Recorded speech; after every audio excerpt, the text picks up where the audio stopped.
இதைத் தொடர்ந்து குலசேகரப்பட்டினம் கடற்கரையில் தொடர் கடல் அரிப்பால் அழிந்து வரும் 100க்கும் மேற்பட்ட பனைமரங்களை பாதுகாக்க உடனடியாக நடவடிக்கை எடுக்க சமூக ஆர்வலர்கள் கோரிக்கை. தூத்துக்குடி மாவட்டம் திருச்செந்தூர் அருகே உள்ள கடற்கரையோரம் அமைந்துள்ளது குலசேகரப்பட்டினம். இந்த குலசேகரப்பட்டினத்தில் அமைந்துள்ள முத்தாரம்மன் கோவில் மிகவும் பிரசித்தி பெற்றது. இந்த குலசேகரப்பட்டினம் கடற்கரை தற்பொழுது மெதுவாக அழிந்து வருகிறது. இந்த நிலையில் திருச்செந்தூரில் இருந்து சுமார் 10 கிலோமீட்டர் தொலைவில் உள்ள இந்த குலசேகரப்பட்டினம் கடற்கரையிலும் கடந்த 2 மாத காலமாக தொடர் கடல் அரிப்பு ஏற்பட்டு வருகிறது. இதனால் குலசேகரப்பட்டினம் கடற்கரையோரம் உள்ள 100க்கும் மேற்பட்ட பனைமரங்கள் கடல் அரிப்பால் சாய்ந்து கடலுக்குள் விழுகிறது.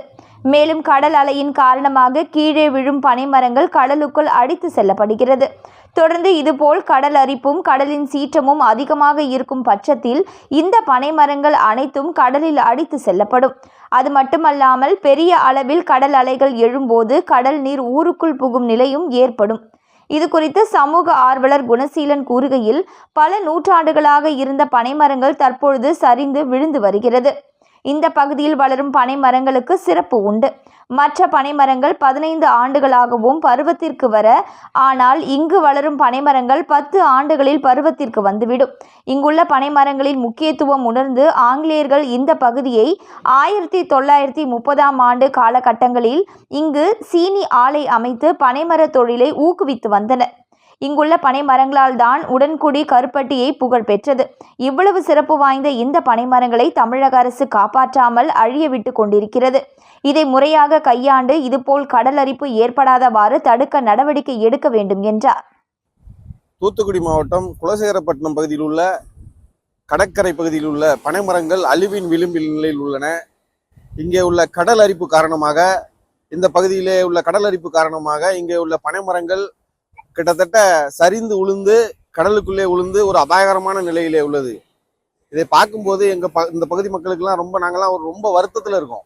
என்னன்னு கேட்டிங்கன்னா, பனைமரம் வந்து தமிழ்நாடு அரசோட மரம் மட்டும் இல்லாமல் பனைமரத்தை பாதுகாக்க பல்வேறு நடவடிக்கைகளை அரசாங்கமே எடுத்து வருது. இந்த உடன்குடி பகுதியில் கருப்பட்டி வந்து மிகவும் புகழ்பெற்றது. அதுக்கு காரணமே இந்த பனைமரங்கள் தான். இன்னைக்கு வந்து தமிழ்நாடு அரசு வந்து உடன்குடி பகுதி கருப்பட்டிக்கு வந்து புவிசார் குறியீடு அரசு அங்கீகாரம் கொடுத்துருக்கு.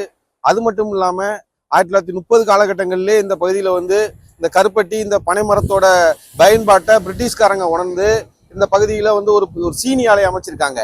அது சீனி ஆலைக்கு வந்து பதநீர் கொண்டு வர்றதுக்காக ஒரு ட்ரெயினே ஓடுன வந்து ஒரு வரலாற்று நிகழ்வு இந்த பகுதியில் தான் நடந்திருக்கு. அப்படிப்பட்ட பனைமரங்களையும் பனைமரங்கள் சிறப்பையும் பாதுகாத்த இந்த பகுதியில் இப்படி பனைமரங்கள் வந்து கடல் அரிப்பு காரணமாக உள்றதெல்லாம் எங்களுக்கு பார்க்கும்போது ரொம்ப கஷ்டமாக இருக்குது. எனவே அரசாங்கம் வந்து பனைமரத்தோட சிறப்பை உணர்ந்து இந்த பகுதியில் உள்ள கடல் அரிப்பை தடுத்து இந்த பகுதியில் உள்ள பனைமரங்களை காக்கணுங்கிறது தான் எங்களோட வேண்டுகோள். குணசீலன், உடன்குடி.